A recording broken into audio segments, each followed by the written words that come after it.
서울역의 대합실은 언제나처럼 수많은 인파로 붐비고 있었으며 그 소음은 거대한 파도처럼 끊임없이 밀려오고 있었다. 사람들의 발소리와 안내 방송, 그리고 캐리어가 바닥을 긁는 소리가 뒤섞여 혼란스러운 도시의 일상을 적나라하게 보여주는 공간이었다. 그러나 군인들을 위해 특별히 마련된 휴게 공간인 TMO 라운지는 밖의 소란스러움과는 달리 비교적 차분하고 정돈된 분위기를 유지하고 있었다. 이곳은 나라를 위해 헌신하는 장병들이 잠시나마 휴식을 취할 수 있도록 배려된 구역이었기에 흐르는 공기조차도 바깥 세상보다는 조금 더 무겁고 진중하게 가라앉아 있는 듯했다. 제복을 입은 군인들이 삼삼오오 모여 앉아 낮은 목소리로 대화를 나누거나 피곤한 몸을 의자에 기대어 쪽잠을 청하는 모습이 곳곳에 보였다. 박진혁 중령은 방금 막 세탁을 마친 듯 빳빳하게 각이 잡힌 전투복 상의를 입고 거만한 표정으로 라운지 입구를 통과해 안으로 들어섰다. 그의 어깨에 달려있는 무궁화 2개의 계급장은 실내 조명을 받아 번쩍이며 그의 권위를 과시하듯 빛나고 있었다. 그는 최근 대대장으로 진급하여 새로운 부대로 발령을 받은 상태였기에 그 어느 때보다도 자신감이 하늘을 찌를 듯 넘쳐나고 있었다. 그는 주위를 둘러보며 자신보다 계급이 낮은 병사들이 자신을 보고 황급히 경례를 하거나 자리를 피하는 모습을 즐기고 있었다. 그에게 있어 계급이란 단순히 군대 내에서의 위치를 나타내는 표식이 아니라 세상 모든 사람을 자신의 발 아래 둘 수 있는 절대적인 힘의 상징과도 같은 것이었다. 그는 무거운 군장을 내려놓고 편안하게 쉴 수 있는 자리를 찾기 위해 매의 눈으로 라운지 내부를 샅샅이 훑어보았다. 하지만 주말 오후에 혼잡한 시간대라 그런지 빈자리는 쉽게 눈에 띄지 않았고 대부분의 좌석은 이미 다른 군인들이나 그들의 가족들로 가득 차 있었다. 박진혁의 미간이 살짝 찌푸려지며 불쾌한 기색이 얼굴에 드러나기 시작할 무렵 그의 시선이 창가 쪽 구석에 있는 한 자리에 고정되었다. 그곳은 휠체어 마크가 선명하게 그려진 장애인 및 상이용사 우대석이었으며 일반 좌석보다 훨씬 넓고 편안해 보이는 쿠션 의자가 놓여 있었다. 그리고 그 자리에는 사복 차림의 한 여성이 다리를 꼬고 앉아 책을 읽고 있었다. 그 여성은 검은색 긴 코트를 입고 있었고 얼굴의 절반을 가리는 뿔테 안경을 쓰고 있어서 나이를 가늠하기가 쉽지 않았다. 그녀는 주위의 소음이나 시선에는 전혀 아랑곳하지 않은 채 오직 손에 들린 두꺼운 책에만 집중하고 있는 것처럼 보였다. 박진혁은 그 모습을 보자마자 속에서 뜨거운 화가 치밀어 오르는 것을 느꼈는데 그것은 감히 민간인 여자가 신성한 군인들의 공간에서 그것도 상위 용사를 위한 특별석을 차지하고 있다는 사실 때문이었다. 그는 자신의 지위와 권위를 이용하여 이 무례하고 개념 없는 민간인에게 따끔한 훈계를 하고 자리를 빼앗아야겠다고 마음먹었다. 그는 성큼성큼 그녀가 앉아있는 곳으로 다가가며 일부러 군화 발자국 소리를 크게 내어 자신의 존재감을 알렸다. 박진혁은 여자의 바로 앞에 멈춰 서서 그림자가 그녀의 책 위로 들이우게 만들었지만 그녀는 여전히 고개를 들지 않았다. 무시당했다는 생각에 자존심에 상처를 입은 그는 헛기침을 크게 한 번 내뱉고는 위압적인 목소리로 입을 열었다. 여기는 몸이 불편한 군인들이나 국가 유공자를 위한 자리라는 것을 모르냐고. 묻는 그의 목소리에는 명백한 적의와 조롱이 섞여 있었다. 그는 그녀가 화들짝 놀라며 죄송하다는 말과 함께 허둥지둥 자리를 비켜줄 것이라고 예상했지만 반응은 그의 기대와는 전혀 달랐다. 여자는 책장을 천천히 넘기며 아주 느긋한 동작으로 고개를 들어 그를 빤히 쳐다보았을 뿐이었다.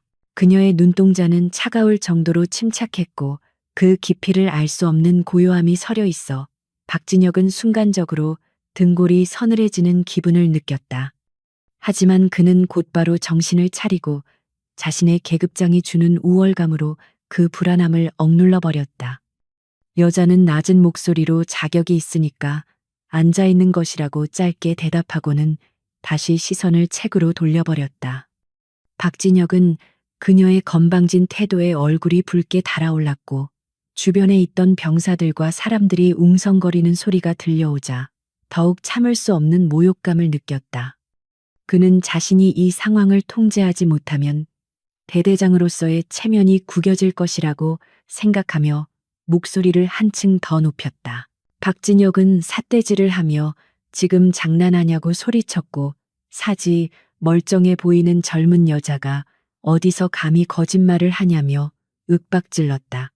그의 고함 소리에 라운지 전체의 시선이 두 사람에게 집중되었고 분위기는 순식간에 얼어붙은 듯 싸늘해졌다. 그는 자신이 정의를 구현하고 있다고 착각하며 더욱 거세게 그녀를 몰아붙였는데 이는 자신의 권력을 과시하고 싶은 욕망의 발현이기도 했다. 그는 당장 일어나지 않으면 영무원을 부르거나 헌병을 불러서라도 끌어내겠다며 협박을 서슴지 않았고 그의 표정은 이미 이성을 잃은 사람처럼 일그러져 있었다. 하지만 여자는 여전히 동요하지 않는 표정으로 그를 올려다보며 당신이 상관할 일이 아니라고 차갑게 일갈했다. 그녀의 대답은 기름을 부은 듯 박진혁의 분노를 폭발시켰고 그는 이제 말로 해결할 단계를 넘어섰다고 판단했다. 그는 씩씩거리는 숨소리를 내뱉으며 그녀의 팔을 잡아 억지로 일으켜 세우려는 듯 위협적인 제스처를 취했다. 주변에 있던 몇몇 병사들이 불안한 눈빛으로 그들을 지켜보았지만 중령이라는 높은 계급 때문에 누구도 선뜻 나서서 말리지 못하고 있었다. 박진혁은 자신이 군대의 기강을 바로잡고 있으며 이 오만한 민간인에게 군인의 무서움을 보여주는 것이 마땅하다고 스스로를 정당화했다. 그는 허리춤에 손을 얹고 고압적인 자세로 너 같은 사람들 때문에 진짜 도움이 필요한 군인들이 피해를 본다며 설교를 늘어놓기 시작했다. 이소연은 읽고 있던 책을 조용히 덮고 무릎 위에 올려놓으며 깊은 한숨을 내쉬었는데 그것은 두려움이 아니라 귀찮음과 한심함이 뒤섞인 감정의 표현이었다.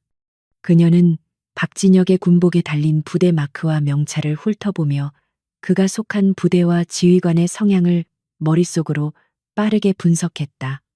그녀가 침묵을 지키자 박진혁은 그녀가 겁을 먹었다고 착각하고 승리감에 도취되어 입꼬리를 비릿하게 말아올렸다. 그는 이제라도 사과하고 자리를 비키면 봐주겠다며 마치 큰 자비를 베푸는 듯한 말투로 비아냥거렸다.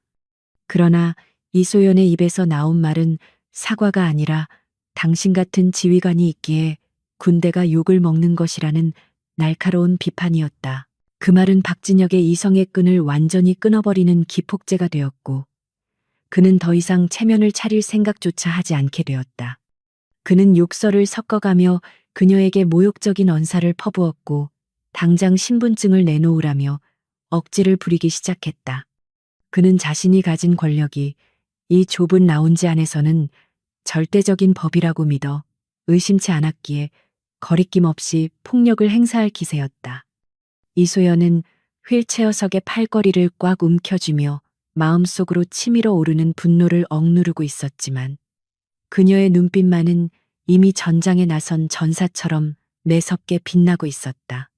그녀는 마음만 먹으면 그를 순식간에 제압할 수 있었지만 불필요한 소란을 키우고 싶지 않아 참고 있었다. 그때 라운지의 입구 쪽에서 웅성거리는 소리와 함께 무거운 군화 발소리가 규칙적으로 들려오기 시작했다. 그것은 일반적인 보행 소리가 아니라 잘 훈련된 군인들이 대열을 맞춰 이동할 때 나는 위압적인 소음이었다. 사람들의 시선이 자연스럽게 입구로 쏠렸고 박진혁 역시 고개를 돌려 소리의 근원지를 확인하려 했다. 그는 내심 자신의 부하들이나 역을 순찰하던 헌병들이 자신의 편을 들어주기 위해 나타난 것이라고 기대하며 의기양양한 표정을 지었다. 하지만 입구를 통해 들어온 인물들은 평범한 순찰병들이 아니었고 그들의 복장은 일반적인 헌병들과는 확연히 다른 포스를 풍기고 있었다. 검은색 대테러복을 착용하고 헬멧과 전술조끼로 무장한 수도방위 사령부 소속 특별 경호팀원들이 각 잡힌 동작으로 라운지 안으로 들이닥쳤다.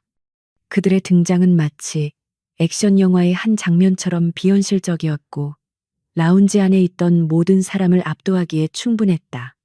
그들은 신속하게 대형을 갖추며 박진혁과 이소연이 있는 곳을 중심으로 반원 형태의 포위망을 구축했다.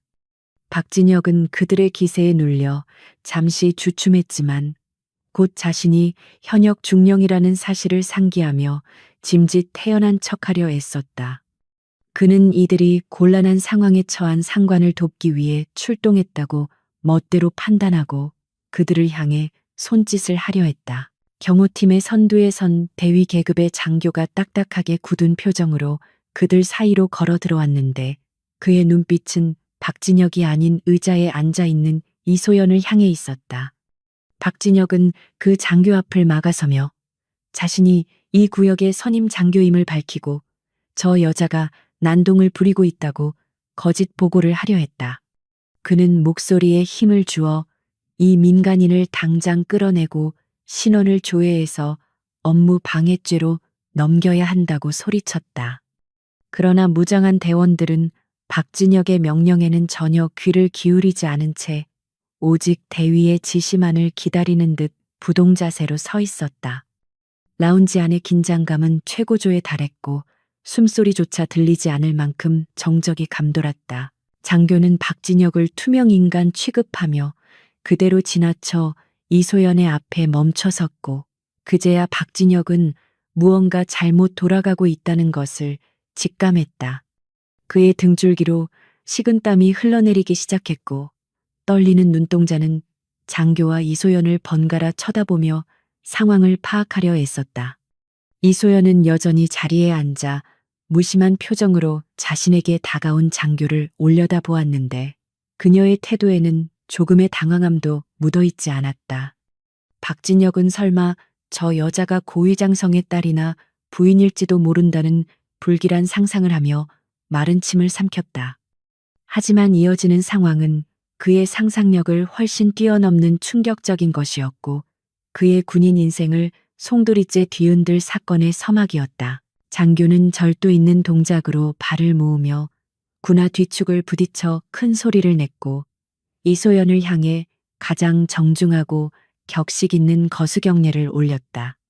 충성이라는 구호가 라운지를 쩌렁쩌렁하게 울렸고 뒤에 도열해 있던 무장대원들도 일제히 그녀를 향해 경례를 붙였다. 그 광경을 목격한 박진혁의 입이 떡 벌어졌고 주변에 있던 병사들과 구경꾼들도 경악을 금치 못했다. 휠체어석에 앉아있던 그 젊은 여자가 대체 누구이길래 수도 방위사령부의 최정예 병력이 출동하여 경례를 하는 것인지 도무지 이해할 수 없었다. 이소연은 천천히 고개를 끄덕이며 그들의 경례를 받아주었고 그 동작 하나하나에는 오랜 세월 군에 몸담았던 사람만이 가질 수 있는 기품과 위엄이 배어 있었다. 박진혁은 믿을 수 없는 현실 앞에서 다리가 풀릴 지경이었지만 여전히 상황을 부정하고 싶은 마음에 멍하니 서 있을 뿐이었다. 대위는 경례를 마친 후 이소연에게 다가가 낮은 목소리로 보고를 시작했는데 사령부로부터 긴급 호송 명령을 받고 왔다는 내용이었다. 이소연은 알겠다는 듯 짧게 대답하고는 읽던 책을 가방에 넣고 자리에서 일어날 준비를 했다. 그녀가 몸을 움직이자 코트 자락이 살짝 들춰지며 바지 밑단 아래로 차가운 금속성의 무언가가 언뜻 보였다. 그것은 평범한 사람의 다리가 아닌 최첨단 기술로 제작된 의족의 일부분이었고 그제야 사람들은 그녀가 왜 그 자리에 앉아 있었는지 깨닫게 되었다.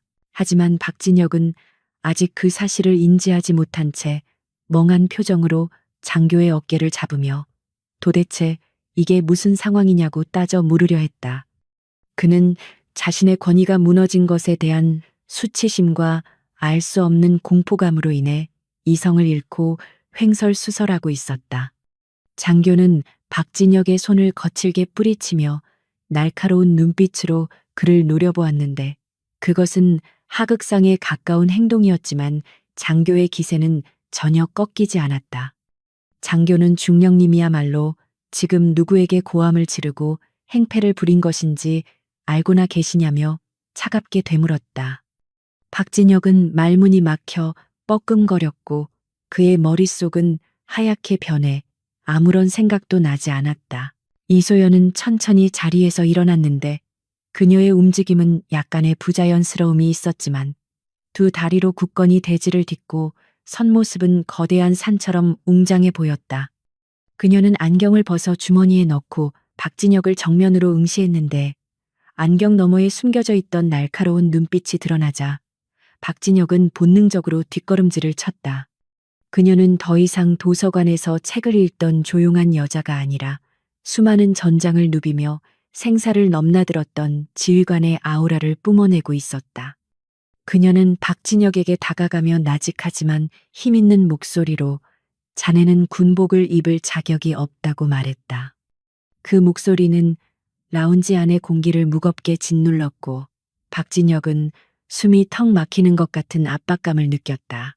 주변을 포위하고 있던 무장 헌병들은 이제 총구를 낮췄지만 그들의 시선은 여전히 박진혁을 잠재적 위협 요소로 간주하고 예의주시하고 있었다. 박진혁은 자신이 범죄자 취급을 받고 있다는 사실에 분개했지만 압도적인 무력 앞에서는 아무런 저항도 할 수 없었다. 그는 떨리는 목소리로 당신 정체가 뭐냐고 소리쳤지만 이소연은 대답 대신 싸늘한 미소만을 지어 보였다. 대위가 한 발 앞으로 나서며 박진혁을 향해 이분은 전 육군 특수전사령부 707 특수임무단장이시자 현재 국방부 특별고문이신 이소연 소장님이시라고 신원을 밝혔다. 그 순간 라운지 안에는 정적만이 감돌았고 박진혁의 얼굴은 사색이 되어 핏기가 완전히 사라졌다. 중령 계급장을 달고 거들먹거리던 박진혁에게 소장이라는 계급은 하늘과도 같은 존재였으며 그것도 전설적인 특수부대의 지휘관 출신이라는 사실은 그를 공포의 구렁텅이로 몰아넣었다. 그는 자신이 건드린 사람이 단순한 민간인이 아니라 군대 내에서 신화적인 존재로 추앙받는 인물이라는 것을 깨닫고 다리에 힘이 풀려 주저앉을 뻔했다. 이소연 소장은 과거 작전 수행 중 한쪽 다리를 잃고 전역했지만 여전히 군 내부에서는 막강한 영향력을 행사하는 인물이었다. 박진혁의 오만함은 순식간에 비굴함으로 바뀌었고 그는 어쩔 줄 몰라 하며 식은땀만 흘려댔다. 이소연은 그런 그를 벌레 보듯 내려다보며 이제 시작일 뿐이라는 듯한 표정을 지었다. 이소연 소장의 정체가 밝혀진 순간 서울역 TMO 라운지를 감싸고 있던 공기는 납처럼 무겁게 가라앉았으며 숨소리조차 내기 힘들 정도의 적막이 찾아왔다. 방금 전까지 자신의 계급을 앞세워 기세등등하게 고함을 치던 박진혁 중령은 마치 보이지 않는 거대한 망치로 머리를 얻어맞은 듯 멍한 표정으로 입을 다물지 못했다. 그의 눈동자는 초점을 잃고 흔들리고 있었으며 눈앞에 서 있는 여성이 정말로 자신이 알고 있는 그 전설적인 인물인지 확인하려는 듯 필사적으로 기억을 더듬고 있었다. 육군 내에서 이소연이라는 이름은 단순한 장성의 이름을 넘어선 일종의 신화와도 같은 존재였기에 그 충격은 실로 엄청난 것이었다. 박진혁은 마른 침을 삼키며 부정하고 싶은 현실을 외면하려 애썼지만 그녀의 뒤에 도열한 헌병들의 서슬퍼런 눈빛이 이것이 꿈이 아님을 증명하고 있었다. 그는 떨리는 입술을 달싹이며 무언가 변명을 하려 했지만 목구멍이 꽉 막힌 듯 아무런 소리도 나오지 않았고 단지 컥컥거리는 비명 같은 소음만이 흘러나왔다. 그의 머릿속에서는 방금 전 자신이 그녀에게 퍼부었던 모욕적인 언사와 삿대질, 그리고 폭력적인 행동들이 파노라마처럼 스쳐 지나가며 등줄기를 타고 식은땀이 비오듯 쏟아져 내렸다. 그는 자신이 건드린 상대가 단순히 계급이 높은 상급자가 아니라 감히 쳐다볼 수도 없는 까마득한 하늘이라는 사실에 전율했다.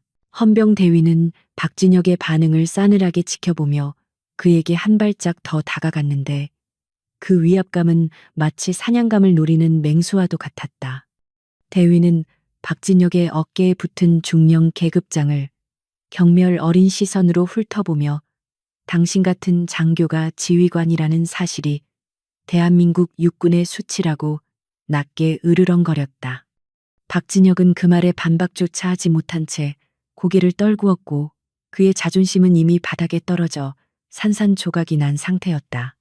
주변에서 상황을 지켜보던 병사들은 서로 눈빛을 교환하며 이 믿기 힘든 광경의 놀라움을 감추지 못했고 그들의 눈빛에는 통쾌함과 두려움이 공존하고 있었다. 이소연은 천천히 박진혁의 앞으로 걸음을 옮겼는데 그녀의 걸음걸이에는 미세하지만 분명한 부자연스러움이 섞여 있었다. 그녀가 한 걸음씩 내디딜 때마다 바닥과 부딪히는 구두 소리는 박진혁의 심장을 조여오는 카운트다운처럼 들렸고 그는 본능적으로 뒷걸음질을 치려 했다. 하지만 그의 뒤에는 이미 무장한 헌병들이 퇴로를 차단하고 있었기에 그는 도간에 든 쥐꼴이 되어 꼼짝없이 그녀와 마주해야만 했다. 이소연은 박진혁의 바로 코앞에서 멈춰섰고 그녀의 차가운 시선은 그의 영혼까지 꿰뚫어 볼 듯 날카롭게 빛나고 있었다. 그녀는 천천히 허리를 숙여 자신의 오른쪽 바지 밑단을 걷어올리기 시작했는데 그 동작은 아주 느리고 의도적이었다. 박진혁은 그녀가 무엇을 하려는지 이해하지 못한 채 멍하니 그녀의 손동작을 따라 시선을 옮겼고 이내 드러난 광경에 숨을 들이켰다. 그녀의 바지 아래에는 사람의 살칸 대신 차가운 금속 광택이 흐르는 티타늄 의족이 자리 잡고 있었으며 기계적인 관절 부위가 정교하게 맞물려 있었다. 그것은 단순한 보조기구가 아니라 그녀가 전장에서 겪었던 치열한 전투와 희생을 증명하는 훈장과도 같은 것이었지만 동시에 끔찍한 고통의 상징이기도 했다. 이소연은 의족을 톡톡 두드리며 건조한 목소리로 내 다리 하나로는 이 자리에 앉을 값이 부족했나 복은 중령이라고 말했다. 그 말은 박진혁의 가슴에 비수처럼 꽂혔고 그는 자신이 장애인석에 앉아있던 그녀를 모욕했던 말이 얼마나 끔찍한 실수였는지 뼈저리게 깨달았다. 그는 자신이 내뱉었던 정인이 군인의 자격이니 하는 말들이 사실은 자신의 오만함을 포장하기 위한 역겨운 위선이었음을 인정할 수밖에 없었다. 라운지 안에 있던 사람들은 그녀의 의족을 보며 숙연해졌고 곳곳에서 낮은 탄식 소리가 흘러나왔다. 박진혁의 다리가 풀리며 그는 바닥으로 주저앉다시피 무릎을 꿇었는데 그것은 자발적인 사죄라기보다는 공포에 질린 육체가 더 이상 버티지 못한 결과였다. 그는 바들바들 떨리는 손을 모아쥐며 소장님 제가 눈이 멀었습니다. 한 번만 용서해 주십시오라고 애원하기 시작했다. 그의 목소리는 물기에 젖어 있었고 비굴하기 짝이 없었지만 이소연의 표정에는 어떠한 동정심도 떠오르지 않았다. 그녀는 차라리 그가 끝까지 자신의 신념을 주장하며 대들었다면 군인으로서의 기계는 인정해 주었을지도 모른다고 생각하며 씁쓸한 미소를 지었다. 이소연은 고개를 돌려 헌병대위를 바라보며 저자를 상관 모독 및 협박 혐의로 긴급 체포하고 즉시 헌병대로 이송하여 조사를 시작하라고 명령했다. 대위는 힘차게 대답하며 대원들에게 손짓했고 대기하고 있던 헌병 2명이 짐승을 다루듯 거칠게 박진혁의 양팔을 결박했다. 박진혁은 끌려가지 않기 위해 발버둥을 치며 잘못했다고 울부짖었지만 건장한 헌병들의 힘을 당해낼 수는 없었다. 그의 군복 상의는 헝클어졌고 삐뚤어진 모자는 바닥에 떨어져 뒹굴었으며 그의 몰골은 처참하기 그지없었다. 그가 끌려나가는 동안 라운지 안의 사람들은 죽은 듯이 침묵을 지키며 그 광경을 지켜보았고 그 누구도 그를 동정하거나 말리려 하지 않았다. 박진혁의 비명소리가 라운지 밖으로 멀어지자 팽팽했던 긴장의 끈이 탁 끊어지는 듯한 느낌과 함께 안도의 한숨 소리가 여기저기서 터져나왔다. 병사들은 서로의 얼굴을 쳐다보며 방금 일어난 일이 실제 상황이라는 것을 확인했고, 그들의 눈에는 이소연에 대한 존경심이 가득 차오르기 시작했다. 이소연은 바닥에 떨어진 박진혁의 모자를 물끄러미 내려다보다가 지팡이 끝으로 그것을 옆으로 밀어버렸다. 대위는 다시 한번 정중하게 경례를 올리며 소장님 불편하신 데는 없으십니까? 차량을 대기시켜 두었습니다라고 보고했다. 이소연은 엷은 미소를 지으며 고개를 끄덕였고 괜찮으니 너무 소란 피우지 말라고 부드럽게 대답했다. 하지만 그녀의 이마에는 식은땀이 맺혀 있었고 의족과 맞닿은 절단 부위에서 느껴지는 환상통이 그녀를 괴롭히고 있었다. 그녀는 티를 내지 않으려 노력하며 코트 깃을 여미고 가방을 챙겨 들었는데 대위가 재빨리 다가와 그녀의 가방을 받아들었다. 그녀는 사양하려다 대위의 간절한 눈빛을 보고는 못 이기는 척 가방을 맡겼다. 이소연이 라운지를 나서기 위해 걸음을 옮기자 앉아있던 모든 군인들이 약속이나 한 듯 자리에서 일어나 부동자세를 취했다.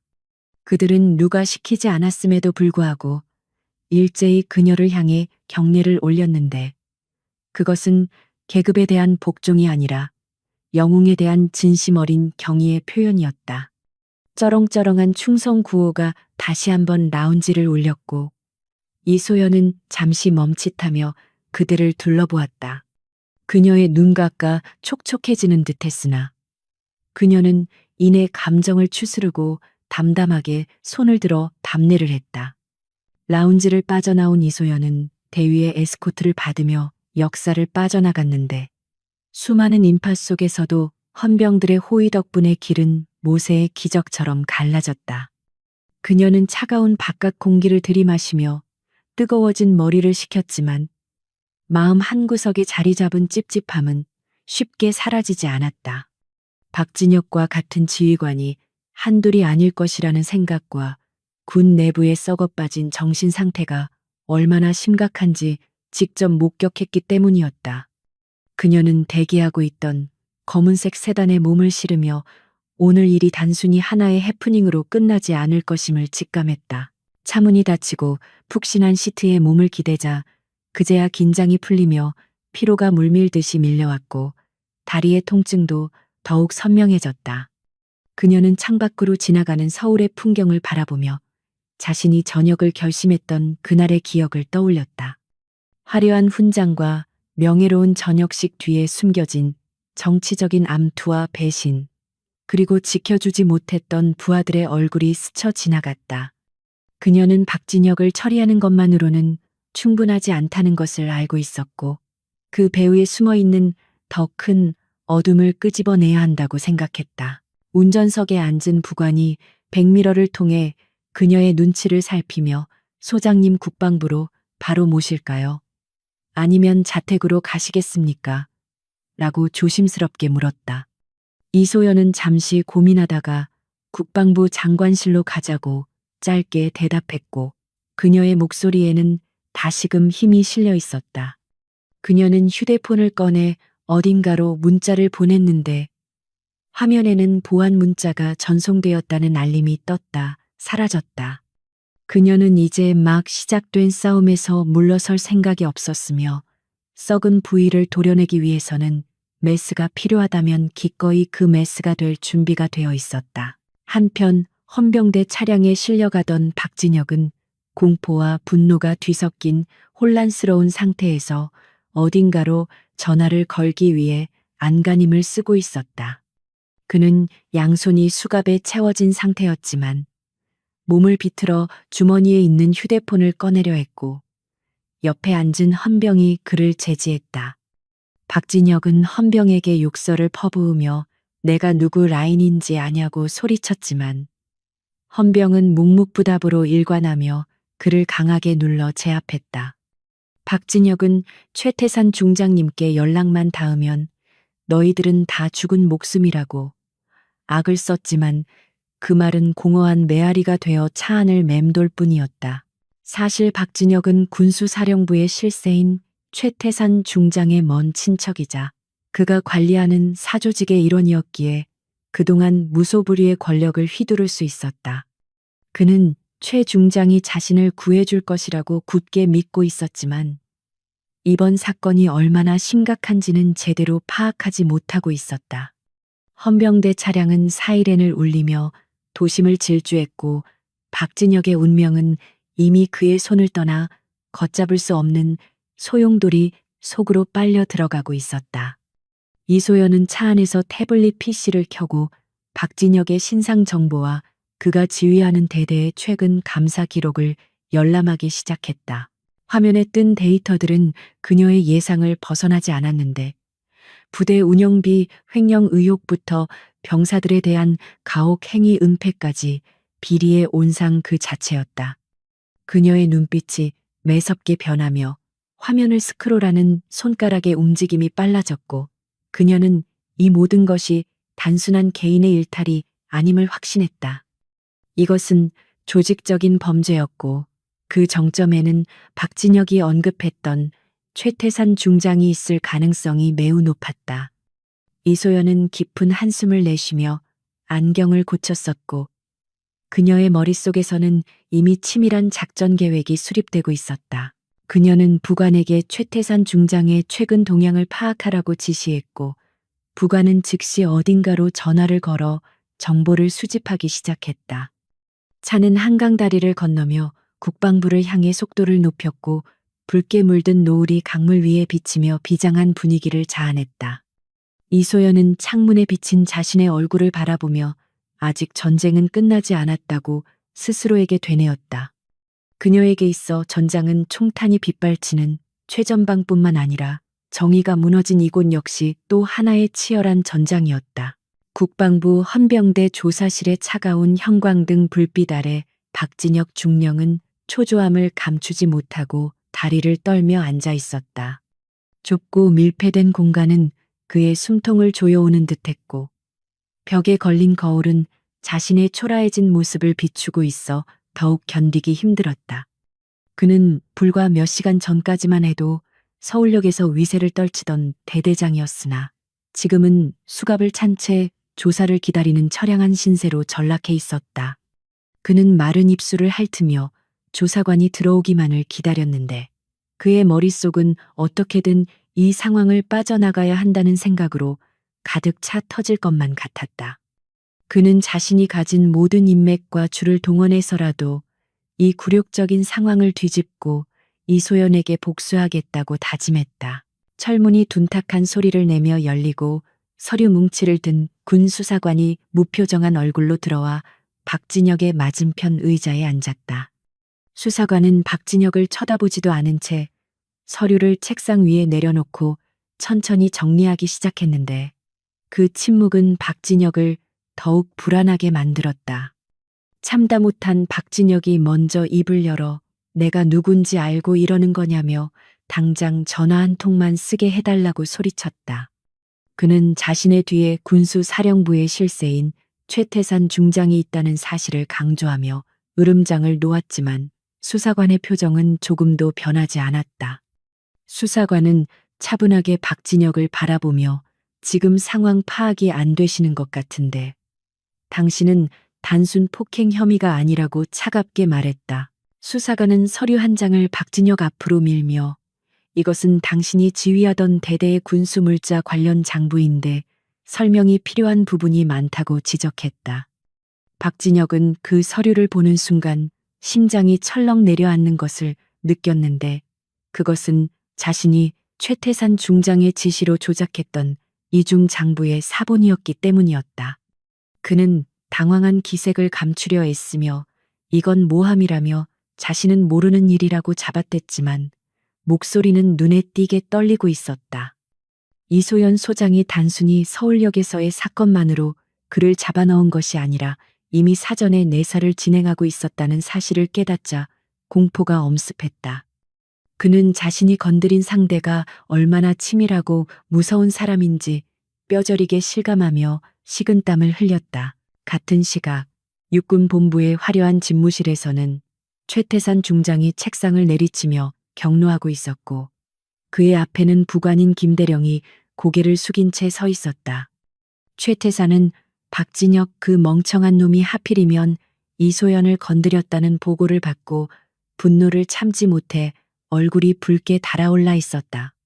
그는 박진혁이 자신의 비자금 조성에 중요한 역할을 하는 인물이었기에 그가 잡혀 들어갔다는 것은 자신에게도 불똥이 튈 수 있다는 것을 의미했다.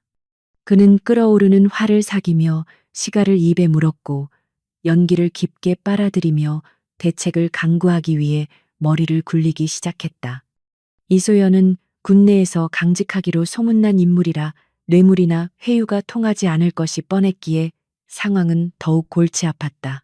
김대령은 조심스럽게 입을 열어 꼬리 자르기를 제안했는데 박진혁에게 모든 혐의를 뒤집어 씌우고 사령관님은 관련이 없는 것으로 처리해야 한다고 조언했다. 최태사는 고개를 끄덕이며 그 방법이 가장 안전하다는 것에 동의했지만 박진혁이 순순히 혼자 죽으려 할지가 의문이었다. 그는 박진혁의 가족을 볼모로 잡아서라도 입을 다물게 해야 한다고 생각하며 비릿한 미소를 지었는데 그의 눈빛에는 인간에 대한 연민 따위는 존재하지 않았다.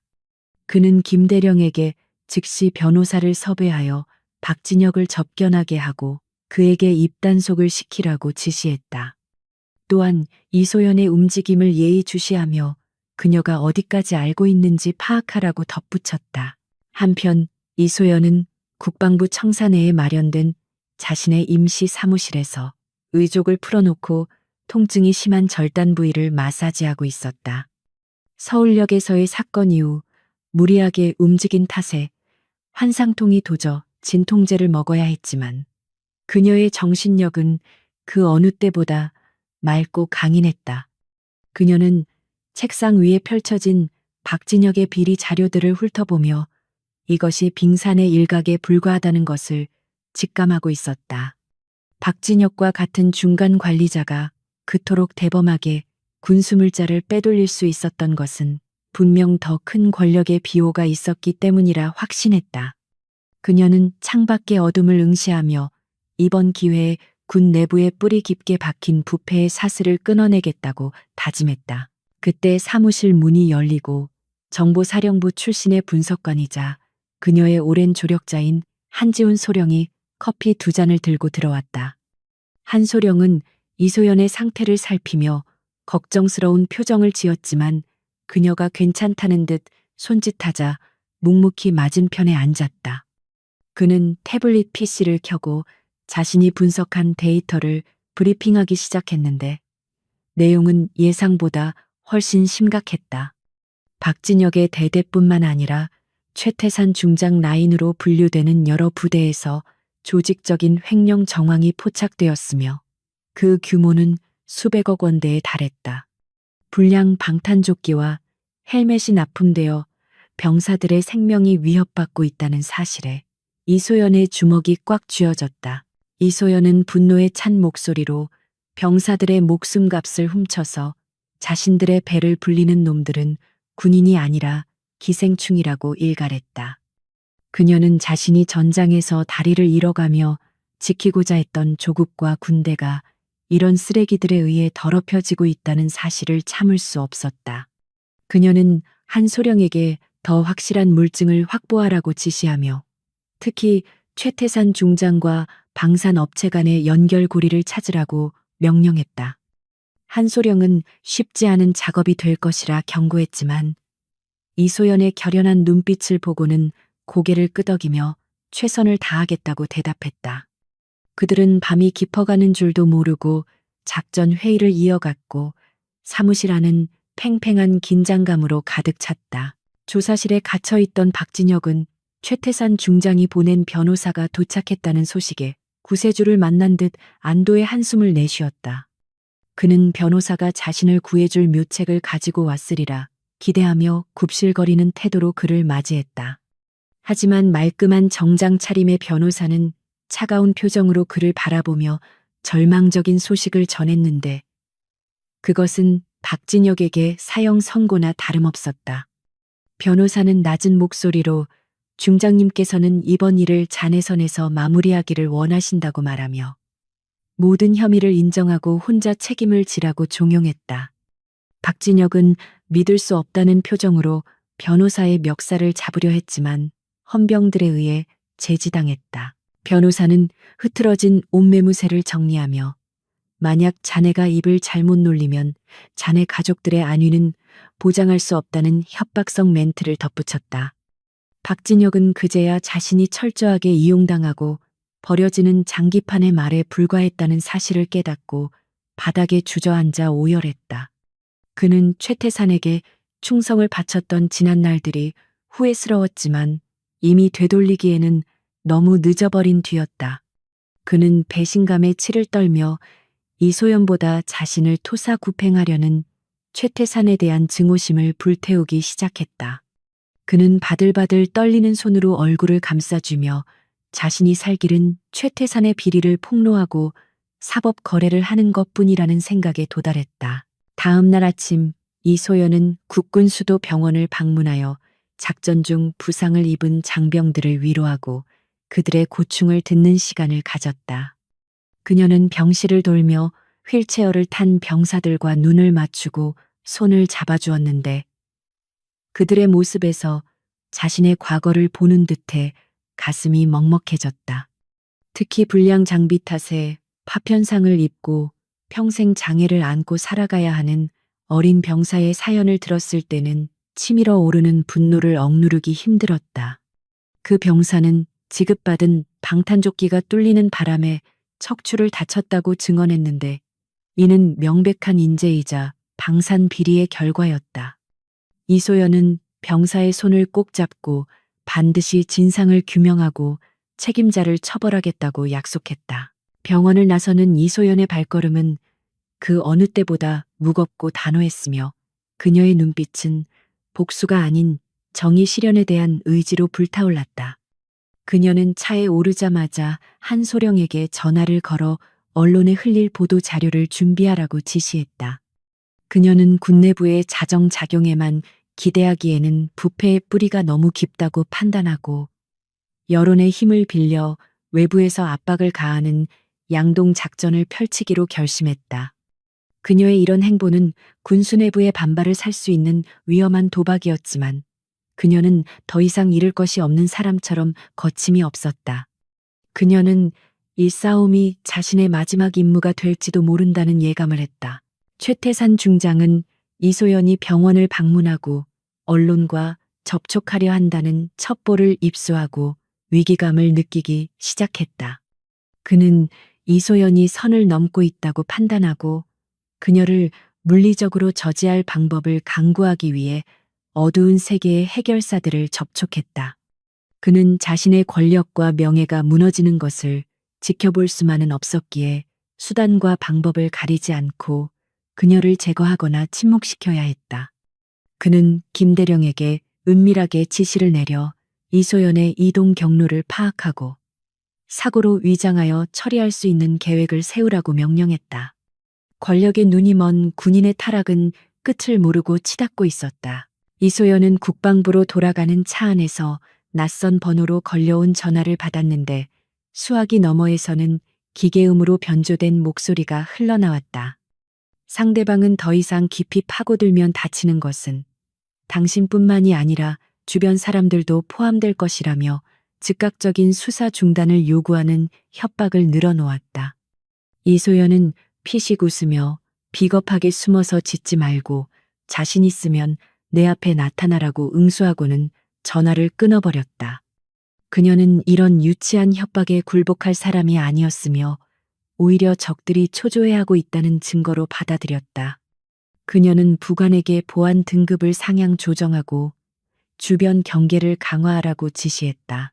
그날 밤 박진혁은 유치장 안에서 뜬 눈으로 밤을 지새우며 갈등하고 있었는데 변호사의 협박과 이소연에 대한 두려움 사이에서 줄타기를 하고 있었다.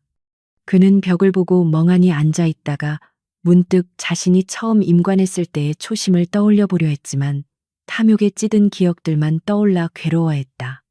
그는 결국 살기 위해서는 이소연에게 협조하는 것이 유일한 길이라고 결론 내리고 면담을 요청하기 위해 간수를 불렀다. 그는 자신이 알고 있는 모든 비밀을 털어놓는 대가로 선처를 호소할 계획이었으며 이는 최태산에게 날리는 최후의 일격이 될 것이었다. 한소령은 밤새워 분석한 자료를 토대로 최태산 중장과 연결된 페이퍼 컴퍼니의 계좌 내역을 확보하는 데 성공했다.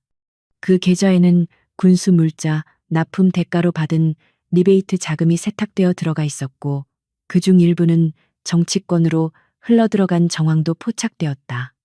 이것은 단순한 군납 비리를 넘어선 대형 게이트로 번질 수 있는 폭발력을 가진 증거였다. 한소령은 떨리는 손으로 보고서를 작성하며 이 사실이 세상에 알려지면 대한민국이 발칵 뒤집힐 것이라고 예상했다. 그는 즉시 이소연에게 암호화된 메시지를 보내 결정적인 증거를 찾았음을 알렸다. 이소연은 한소령의 보고를 받고 즉시 비밀 아지트로 이동하여 그와 합류했는데 그녀의 표정에는 피로감 대신 결연함이 묻어 있었다. 두 사람은 모니터 화면을 보며 최태산의 범죄 행각을 낱낱이 파헤쳤고 법망을 빠져나갈 구멍을 차단하기 위한 논리를 구성했다. 이소연은 이 자료를 군 검찰에 넘기기 전에 대통령실에 직접 보고하여 수사의 독립성을 확보해야 한다고 판단했다. 그녀는 군 내부에도 최태산의 라인이 깔려 있어 증거가 인멸될 가능성을 배제할 수 없었기에 신중을 기해야만 했다. 새벽이 밝아올 무렵 그들의 작전 회의는 끝이 났고 이제 실행만이 남았다. 최태산은 자신의 집무실에서 창밖을 내려다보며 불안한 마음을 달래고 있었는데 왠지 모를 불길한 예감이 그를 감싸고 있었다. 그는 박진혁이 입을 열지 않기를 기도했지만 마음 한구석에서는 이미 상황이 통제 불능 상태로 빠져들고 있음을 인정하고 있었다. 그는 서랍 깊숙한 곳에서 권총을 꺼내 만지작거리며 최악의 경우를 대비해야 할지도 모른다는 생각을 했다. 하지만 그는 끝까지 자신의 권력을 믿어보기로 하고 정치권 인맥을 총동원하여 이소연을 압박할 준비를 마쳤다. 폭풍전야의 고요함 속에서 두 거대 세력의 충돌은 피할 수 없는 운명이 되었다. 이소연은 아침 해가 떠오르는 것을 보며 뜨거운 커피를 한 모금 마셨고 씁쓸한 카페인이 혈관을 타고 흐르자 정신이 번쩍 들었다.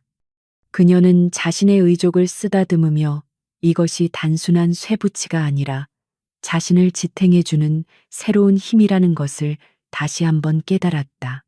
그녀는 부패한 권력과의 전쟁을 선포하며 자리에서 일어났고 그녀의 그림자는 아침 햇살을 받아 길게 늘어졌다.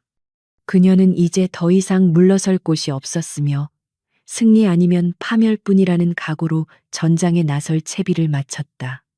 그녀의 눈은 다가올 폭풍을 꿰뚫어 보듯 흔들림 없이 빛나고 있었다.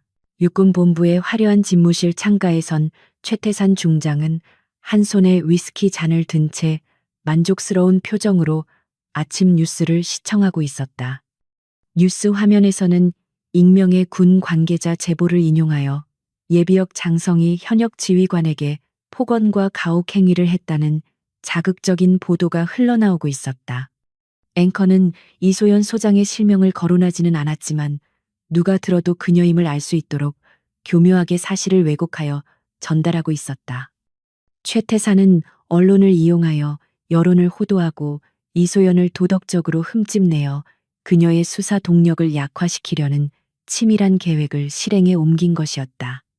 그는 대중이 진실보다는 자극적인 스캔들에 더 열광한다는 사실을 누구보다 잘 알고 있는 노련한 정치 군인이었다. 최태산은 잔을 비우고 비서실장에게 전화를 걸어 인터넷 여론 조작팀을 가동하여 박진혁 중령을 피해자로 둔갑시키는 댓글 작업을 지시했다. 그는 박진혁이 업무 스트레스로 인해 잠시 실수를 했을 뿐 평소에는 부하들을 아끼는 참된 군인이라는 거짓 미담을 퍼뜨리도록 명령했다. 이러한 공작은 이소연이 가진 영웅으로서의 이미지를 희석시키고 그녀를 권위주의에 찌든 꼰대 장군으로 프레임 씌우기 위함이었다. 최태산은 자신의 권력 기반이 흔들리지 않도록 하기 위해서라면 수단과 방법을 가리지 않고 진흙탕 싸움을 벌일 준비가 되어 있었다. 그는 이소연이 제풀에 지쳐 떨어져 나가기를 기대하며 비릿한 미소를 지었다. 한편 서울 외곽의 허름한 안전 가옥에 머물고 있던 이소연은 태블릿 PC를 통해 자신을 향한 비난 여론이 형성되고 있음을 확인했다. 그녀의 표정은 차분했지만 의족이 맞닿은 환부는 스트레스로 인해 바늘로 찌르는 듯한 통증이 간헐적으로 느껴졌다. 그녀는 최태산이 이렇게 비열한 방식으로 나올 것을 이미 예상하고 있었기에 크게 동요하지는 않았다. 오히려 적이 반응을 보인다는 것은 자신이 그들의 아픈 곳을 제대로 찔렀다는 반증이라 생각하며 전의를 불태웠다. 그녀는 진통제를 입안에 털어넣고 물도 없이 삼키며 흔들리는 멘탈을 다잡고 반격의 칼날을 갈기 시작했다. 이소연의 곁을 지키던 한지훈 소령은 분노를 감추지 못하고 당장 정정보도를 요청하고 명예훼손으로 고소해야 한다고 길길이 날뛰었다. 그는 자신의 상관이자 존경하는 영웅이 이런 더러운 모함에 시달리는 것을 도저히 참을 수 없어 했다. 하지만 이소연은 조용히 고개를 저으며 지금 감정적으로 대응하는 것은 최태산이 원하는 대로 말려드는 것이라고 그를 진정시켰다. 그녀는 진실은 언젠가 밝혀지기 마련이라며 지금 우리에게 필요한 것은 여론전이 아니라 그들의 목덜미를 물어뜯을 수 있는 확실한 물증이라고 강조했다. 그녀의 눈빛은 깊은 심연처럼 고요했지만 그 안에는 타오르는 불꽃이 숨겨져 있었다. 두 사람은 박진혁이 관리하던 비밀 장부의 원본이 숨겨져 있을 것으로 추정되는 장소를 특정하기 위해 머리를 맞대었다. 한소령이 해킹한 자료에 따르면 박진혁은 매달 특정한 날짜에 강남의 한 오피스텔을 방문한 기록이 있었는데 그곳은 유령 회사의 사무실로 위장되어 있었다. 이소연은 그곳이 바로 최태산의 비자금을 관리하고 불량 군수품 납품 계약을 체결하는 비밀 아지트일 것이라고 확신했다. 그녀는 오늘 밤 직접 그곳에 침투하여 서버와 서류를 확보하겠다는 위험한 작전 계획을 세웠다. 한소령은 그녀의 몸 상태를 걱정하며 만류했지만 이소연의 고집을 꺾을 수는 없었다. 밤이 깊어지자 도시는 화려한 네온 사인으로 물들었고 이소연과 한지우는 검은색 전술 복장을 갖춰 입고 목표 건물 근처에 도착했다. 이소연은 익숙한 동작으로 권총을 점검하고 소음기를 부착하며 과거 현역 시절의 감각을 되살려냈다. 그녀는 비록 다리 하나가 불편했지만 수많은 실전 경험으로 다져진 노련함과 통찰력은 여전히 날카롭게 살아있었다. 그녀는 한소령에게 자신이 내부로 진입하는 동안 외부에서 CCTV를 무력화하고 퇴로를 확보해달라고 지시했다. 작전 개시를 알리는 신호와 함께 이소연은 어둠 속으로 스며들듯 건물 안으로 잠입해 들어갔다. 경비 시스템은 예상보다 삼엄했지만 이소연은 사각지대를 교묘하게 이용하여 감시 카메라의 눈을 피하고 경비원들의 순찰 패턴을 파악해 나갔다. 그녀는 엘리베이터 대신 비상계단을 이용하여 목표층까지 이동했는데 의족의 기계적인 소음을 최소화하기 위해 극도의 집중력을 발휘해야 했다. 땀방울이 이마를 타고 흘러내렸지만 그녀의 호흡은 흐트러짐 없이 일정하게 유지되었고 발소리는 고양이처럼 은밀했다. 드디어 목표 사무실 앞에 도착한 그녀는 특수 제작된 해킹 툴을 도어락에 연결하여 잠금 장치를 해제하기 시작했다. 문이 열리고 사무실 안으로 들어서자 서늘한 공기와 함께 수많은 서버 장비들이 윙윙거리는 소리를 내며 돌아가고 있는 광경이 눈에 들어왔다. 이소연은 신속하게 메인 서버에 접근하여 한소령이 건네준 데이터 추출 장치를 연결하고 암호화된 파일들을 복사하기 시작했다. 화면에 데이터 전송 진행률을 나타내는 막대가 채워지는 동안 그녀는 책상 서랍과 금고를 뒤지며 종이로 된 증거물들을 찾았다. 금고 안에는 이중 장부와 함께 고위장성들의 이름이 적힌 뇌물 리스트가 발견되었는데 그 중에는 최태산의 이름이 가장 상단에 적혀 있었다. 데이터 전송이 80%를 넘어설 무렵 갑자기 복도에서 묵직한 군화 발소리와 함께 무전기 소리가 들려오기 시작했다. 경비원들이 순찰 도중 이상 징후를 감지하고 사무실 쪽으로 접근하고 있는 것이 분명했다. 이소연은 침착하게 권총을 들어 문 쪽을 겨냥하고 한소령에게 무전을 보내 상황을 알렸다. 한소령은 건물의 화재 경보를 작동시켜 혼란을 유발하겠다고 답했고 곧이어 요란한 사이렌 소리가 건물 전체를 뒤흔들었다. 이소연은 그 틈을 타 데이터 추출을 마무리하고 USB를 챙겨 창문을 통해 탈출을 시도했다. 그녀는 미리 준비해둔 로프를 타고 건물 외벽을 빠르게 내려왔는데 의족에 가해지는 충격이 상당했지만 이를 악물고 버텨냈다. 지상에 도착하자마자 대기하고 있던 한소령의 차량에 탑승했고 그들은 경비원들이 쏟아져 나오기 전에 현장을 빠져나가는 데 성공했다. 차 안에서 가쁜 숨을 몰아쉬던 이소연은 손에 쥔 USB를 보며 안도의 한숨을 내쉬었다. 이것만 있으면 최태산뿐만 아니라 그와 결탁한 방산 비리 카르텔 전체를 일망타진할 수 있는 결정적인 스모킹건이 될 것이었다. 안전 가옥으로 돌아온 두 사람은 밤을 새워 확보한 자료들을 분석하기 시작했는데 그 내용은 상상을 초월할 정도로 끔찍했다. 납품된 방탄조끼는 규격 미달의 저질 소재로 만들어져 소총 탄환은커녕 권총 탄환조차 막아내기 힘든 수준이었고 수류탄은 불발률이 높아 훈련 중 폭발 사고의 위험이 컸다. 더욱 충격적인 것은 이러한 불량 장비들이 전방 부대에 우선적으로 지급되었다는 사실이었는데 이는 병사들을 사지로 내모는 살인행위나 다름없었다. 이소연은 분노로 손을 떨며 모니터 화면을 응시했고 눈시울이 붉어졌다. 자료를 분석하던 중 이소연은 낯익은 이름을 발견하고 멈칫했는데 그는 바로 자신의 옛 부하이자 작전 중 사망한 것으로 알려진 김대위였다.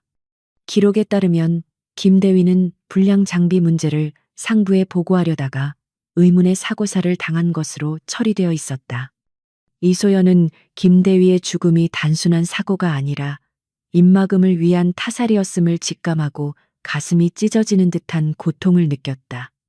그녀는 자신의 부하를 지키지 못했다는 죄책감과 그들을 죽음으로 내몬 자들에 대한 증오심이 뒤섞여 오열했다. 한소령은 슬픔에 잠긴 이소연의 어깨를 조용히 감싸 안으며 위로했지만 그녀의 슬픔은 쉽게 가라앉지 않았다. 그녀는 김대위의 사진을 어루만지며 반드시 진실을 밝혀 그의 억울한 죽음을 헛되이 하지 않겠다고 다짐했다. 이제 이 싸움은 단순한 비리 척결을 넘어선 죽은 전우들을 위한 진홍곡이자 복수전이 되었다. 그녀는 눈물을 닦고 더욱 강인한 눈빛으로 돌아와 최태산을 법의 심판대에 세우기 위한 구체적인 계획을 수립하기 시작했다. 그녀는 더 이상 물러설 곳도 피할 곳도 없는 벼랑 끝에 서 있었다. 한편 최태산은 자신의 비밀 사무실이 털렸다는 보고를 받고 격분하여 전화기를 집어던져 박살을 냈다. 그는 이소연이 자신의 목을 조여오고 있다는 사실에 극도의 공포와 분노를 느꼈고 이제는 합법적인 방법으로는 그녀를 막을 수 없다고 판단했다. 그는 어둠의 세계에서 활동하는 전문 청부업자들에게 거액을 제시하며 이소연을 영원히 침묵시키라는 살인 청부를 의뢰했다. 그는 자신의 안위를 위해서라면 대한민국 육군 소장 출신의 영웅조차도 제거할 준비가 되어 있는 괴물이 되어 있었다.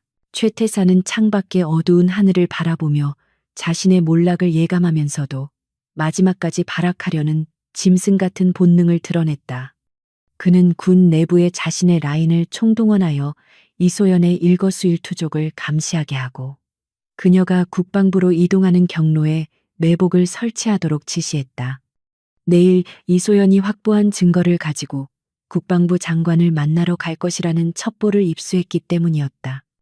그는 내일이 이소연의 제삿날이 될 것이라고 중얼거리며 광기 어린 웃음을 터뜨렸다. 이소연은 새벽녘이 되어서야 잠시 눈을 붙일 수 있었지만 악몽에 시달리며 식은땀을 흘렸다. 꿈속에서 그녀는 불타는 전장 한복판에 서 있었고 죽은 전우들이 피를 흘리며 왜 우리를 지켜주지 못했냐고 원망하는 눈빛으로 그녀를 바라보고 있었다. 그녀는 비명을 지르며 잠에서 깨어났고 거친 숨을 몰아쉬며 떨리는 가슴을 진정시켰다. 창밖에는 동이 트고 있었지만 그녀의 마음속에는 여전히 짙은 어둠이 깔려 있었다. 그녀는 이것이 마지막 싸움이 될 것임을 직감하고 결연한 표정으로 자리에서 일어났다. 그녀는 정복을 갖춰 입고 가슴에 훈장들을 달았는데 그것은 오늘 있을 결전을 위한 전투복이나 다름없었다. 거울 속에 비친 그녀의 모습은 늙고 지쳐 보였지만 눈빛만은 그 어느 때보다 형형하게 빛나고 있었다. 한소령이 준비한 차량에 탑승하며 그녀는 품속에 든 USB를 확인했고 묵직한 권총의 차가운 감촉을 느꼈다. 그녀는 운전석의 한소령에게 국방부로 가자고 짧게 명령했고 차는 아침 안개를 뚫고 질주하기 시작했다. 도로 위는 출근길 차량들로 붐비기 시작했지만 이소연의 차량은 경광등을 켜고 버스 전용 차로를 이용하여 빠르게 이동했다.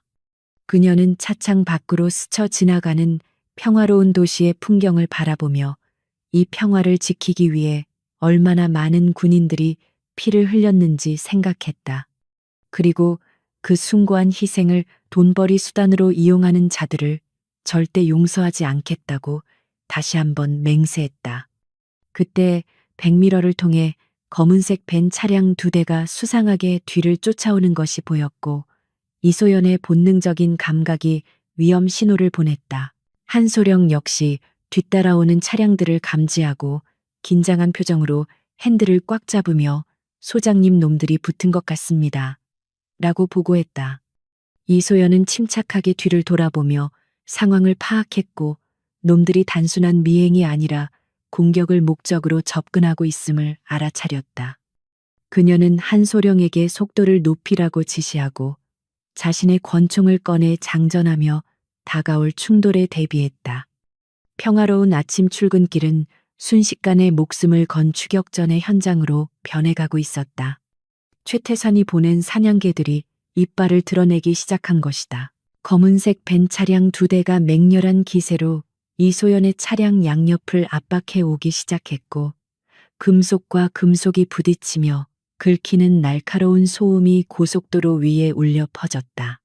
한지훈 소령은 이를 악물고 스티어링 휠을 꺾으며 그들의 포위망을 뚫으려 시도했지만 적들은 마치 사냥감을 몰아넣는 늑대 떼처럼 집요하게 달라붙어 떨어지지 않았다. 차체가 심하게 흔들릴 때마다 이소연은 손잡이를 꽉 움켜쥐고 중심을 잡으려 애썼지만 의족이 바닥에서 미끄러지며 통증이 골반까지 타고 올라왔다. 그녀는 고통을 무시하고 냉정하게 적 차량의 움직임을 분석하며 그들의 패턴을 파악하려 노력했는데 이는 단순한 위협 운전이 아니라 명백한 살해 의도를 가진 공격임이 확실했다. 오른쪽에서 달리던 벤의 창문이 열리더니 복면을 쓴 남자가 몸을 내밀고 이소연의 차량을 향해 쇠파이프를 휘둘러 조수석 유리를 박살냈다. 유리 파편이 차 안으로 튀어들어와 이소연의 얼굴과 제복 위로 쏟아졌지만 그녀는 눈 하나 깜짝하지 않고 팔을 들어 중요 부위를 방어했다. 그녀는 품속에서 권총을 꺼내 안전장치를 풀고 한소령에게 속도를 줄여 놈들의 뒤를 잡으라고 짧고 굵게 명령했다. 한소령은 그녀의 의도를 즉각 파악하고 급브레이크를 밟았고 예상치 못한 감속에 적 차량들은 관성을 이기지 못하고 앞으로 튀어나갔다. 이소연은 그 찰나의 순간을 놓치지 않고 깨진 창틈으로 총구를 내밀어 앞서가는 벤의 뒷바퀴를 정확하게 조준했다. 탕하는 날카로운 총성 한 발이 소음기 덕분에 둔탁하게 울렸고 곧이어 앞서가던 벤의 타이어가 터지며 차량이 중심을 잃고 휘청거렸다. 타이어가 찢어지는 굉음과 함께 벤은 도로 위에서 팽이처럼 회전하다가 중앙분리대를 들이받고 멈춰 섰으며 뒤따르던 다른 차량들도 연쇄 충돌을 피하기 위해 급정거해야 했다. 이소연의 사격 솜씨는 현역 시절 못지않게 정확했고 흔들리는 차 안에서도 목표물을 놓치지 않는 집중력은 타의 추종을 불허하는 수준이었다. 한소령은 감탄할 겨를도 없이 엑셀을 밟아 혼란에 빠진 적들을 따돌리고 전속력으로 질주하기 시작했다. 하지만 상황은 그리 쉽게 끝나지 않았는데 뒤처졌던 나머지 한 대의 베니 엔진을 굉음처럼 울리며 무서운 속도로 다시 추격해 오기 시작했기 때문이었다. 이번에는 놈들도 총기를 꺼내 들고 사격을 가해왔고 총알이 트렁크와 뒷유리에 박히며 매캐한 화약 냄새가 차 안으로 스며들었다. 이소연은 몸을 낮추고 후방을 주시하며 한소령에게 민간인 피해를 최소화하기 위해 고속도로를 빠져나가 인적이 드문 국도변이나 공사 현장으로 유인하라고 지시했다. 그녀는 도심 한복판에서 시가전을 벌일 경우 무고한 시민들이 휘말릴 것을 우려하여 자신들을 미끼로 적들을 외진 곳으로 끌어들이려는 대담한 작전을 선택했다. 한소령은 내비게이션을 확인하고 급하게 핸들을 꺾어 인터체인지를 빠져나갔고 공사 중인 산업도로 쪽으로 방향을 틀었다. 뽀얀 먼지가 피어오르는 비포장도로에 들어서자 차량의 진동은 더욱 심해졌고 추격해오는 벤과의 거리는 점점 좁혀지고 있었다. 적들은 이소연 일행이 막다른 길로 들어섰다고 판단하고 더욱 거세게 몰아붙이며 차량의 측면을 들이받아 전복시키려 했다. 쾅하는 충격음과 함께 이소연의 차량이 도로 옆 갓길의 모래무더기에 처박히며 시동이 꺼져버렸고 차 안은 순식간에 정적으로 휩싸였다. 한소령은 이마가 찢어져 피가 흐르는 상태였지만 다급하게 이소연의 상태를 살폈다. 이소연은 잠시 현기증을 느꼈지만 곧바로 정신을 차리고 문을 발로 차열며 한소령에게 차에서 내려 엄폐물을 찾으라고 소리쳤다. 그녀는 불편한 다리를 이끌고 차 밖으로 나와 전복된 차량을 방패 삼아 자리를 잡았고 다가오는 적들을 향해 사격 자세를 취했다. 벤에서 내린 4명의 건장한 남자들은 몽둥이와 칼 그리고 권총으로 무장하고 있었으며 그들은 이소연이 부상을 입고 꼼짝 못할 것이라 착각하고 여유롭게 다가오고 있었다. 그들은 자신들이 상대하는 여자가 대한민국 최고의 특수부대 지휘관 출신이라는 사실을 간과한 채 승리에 도취되어 있었다. 이소연은 적들이 사거리 안으로 들어올 때까지 숨을 죽이고 기다렸는데 그녀의 심박수는 놀라울 정도로 차분하게 유지되고 있었다. 선두에 선 남자가 킬킬거리며 차량 가까이 다가오자 그녀는 망설임 없이 방아쇠를 당겼고 총알은 남자의 허벅지를 관통했다. 비명과 함께 남자가 쓰러지자 나머지 일당들은 당황하여 흩어졌고 그제야 이소연이 만만한 상대가 아님을 깨닫고 몸을 숨겼다. 이소연은 놈들에게 재정비할 시간을 주지 않기 위해 엄폐물 뒤에서 나와 제압 사격을 가하며 앞으로 전진하는 과감함을 보였다. 한소령 역시 피를 닦아내고 자신의 총을 꺼내 이소연을 엄호하며 측면으로 우회하여 적들을 교란하기 시작했다. 그는 정보 장교 출신이었지만 기본적으로 특수훈련을 받은 군인이었기에 실전에서도 당황하지 않고 이소연과 완벽한 호흡을 맞추었다. 이소연은 의족의 무게중심을 이용하여 독특한 리듬으로 움직였는데 이는 적들의 예측을 벗어나는 변칙적인 기동을 가능하게 했다. 그녀는 컨테이너 박스 뒤에 숨어있던 적을 발견하고 의족으로 바닥을 강하게 박차며 순식간에 거리를 좁혀 제압했다. 근접전이 벌어지자 이소연의 진가가 발휘되었는데 그녀는 상대의 칼 공격을 가볍게 피하고 손목을 꺾어 무기를 떨어뜨리게 만들었다. 상대가 주먹을 휘두르자 그녀는 단단한 티타늄 의족을 이용해 상대의 정강이를 가격했고 뼈가 부러지는 소리와 함께 남자는 고통에 몸부림치며 쓰러졌다. 그녀에게 있어 장애는 약점이 아니라 또 하나의 강력한 무기였으며 그녀는 그것을 전투에 활용하는 법을 완벽하게 터득하고 있었다. 남은 적들은 눈앞에서 동료들이 무력화되는 모습을 보고 공포에 질려 뒷걸음질 치기 시작했다. 하지만 리더로 보이는 자가 악에 받친 표정으로 권총을 난사하며 이소연에게 달려들었고 총알이 그녀의 귓가를 스치고 지나갔다. 이소연은 침착하게 몸을 비틀어 총알을 피하고 남자의 팔을 낚아채 업어치기로 바닥에 꽂아버렸다.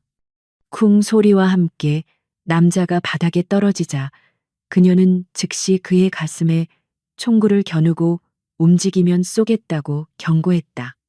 남자는 거친 숨을 몰아쉬며 노려보았지만 이소연의 눈빛에서 느껴지는 살기에 압도되어 저항을 포기하고 손을 들었다.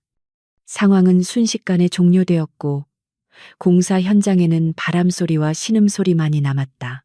이소연은 한 소령에게 나머지 쓰러진 적들의 무기를 회수하고 결박하라고 지시한 뒤 리더의 멱살을 잡고 일으켜 세웠다. 그녀는 차가운 목소리로 누가 사주했는지 묻지 않아도 알겠지만 내 입으로 직접 말하라고 신문했다. 남자는 침을 뱉으며 입을 다물려 했지만 이소연이 의족으로 그의 부러진 정강이를 지그시 누르자 고통을 이기지 못하고 비명을 질렀다. 그녀는 인내심이 그리 많지 않다며 다시 한번 힘을 주었고 남자는 결국 항복하며 최태산 중장이 시켰다고 자백했다.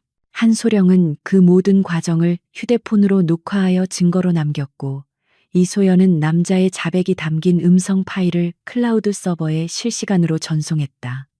이것으로 최태산은 살인교사 혐의까지 추가되어 더 이상 빠져나갈 구멍이 없게 되었다. 이소연은 헝클어진 머리를 쓸어 넘기며 하늘을 올려다보았는데 구름 사이로 햇살이 비치며 그녀의 얼굴을 비추었다. 그녀의 제복은 찢어지고 흙투성이가 되었지만 그녀의 모습은 그 어떤 승전 장군보다도 당당하고 위험 있어 보였다.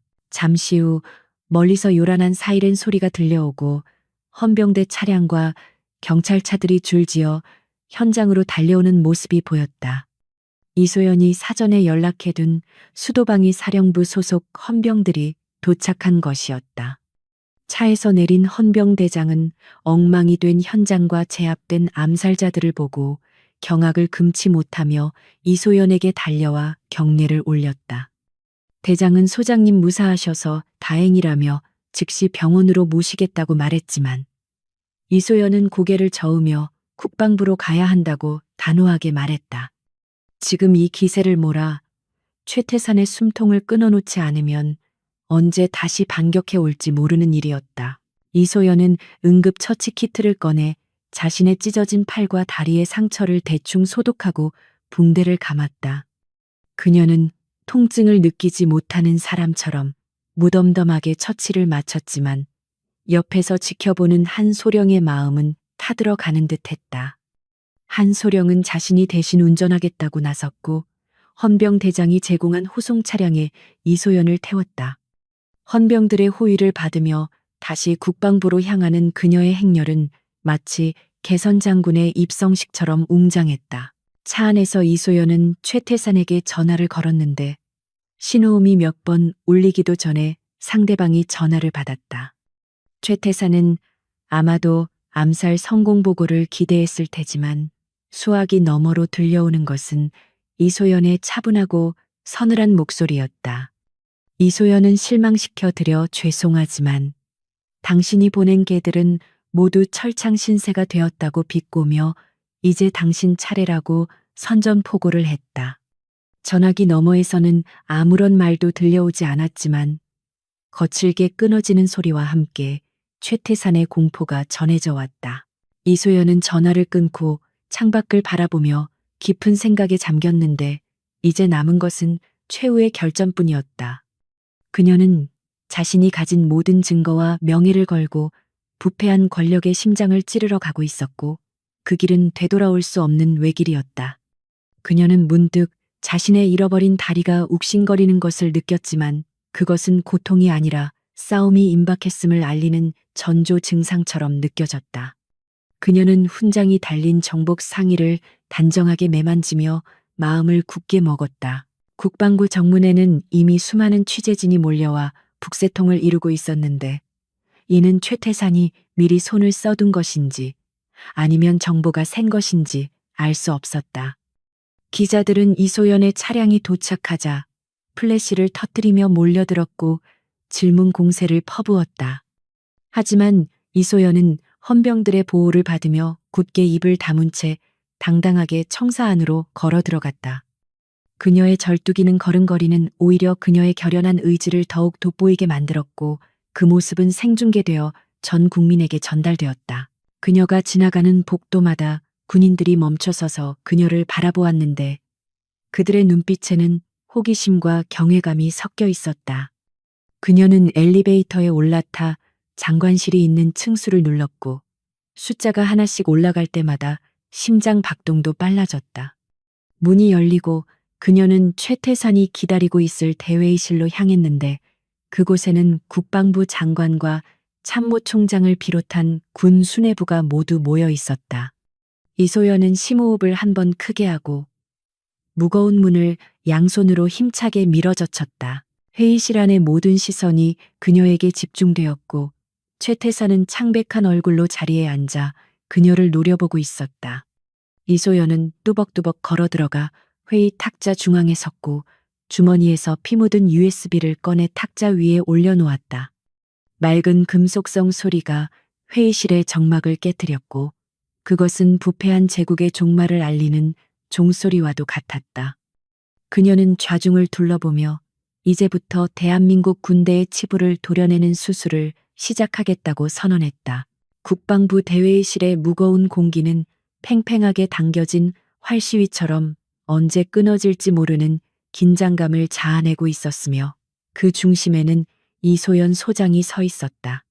그녀의 군복은 흙먼지와 핏자국으로 얼룩져 있어 격렬했던 전투의 흔적을 고스란히 보여주었지만 그녀가 뿜어내는 기백은 그 어떤 장군보다 압도적이었다.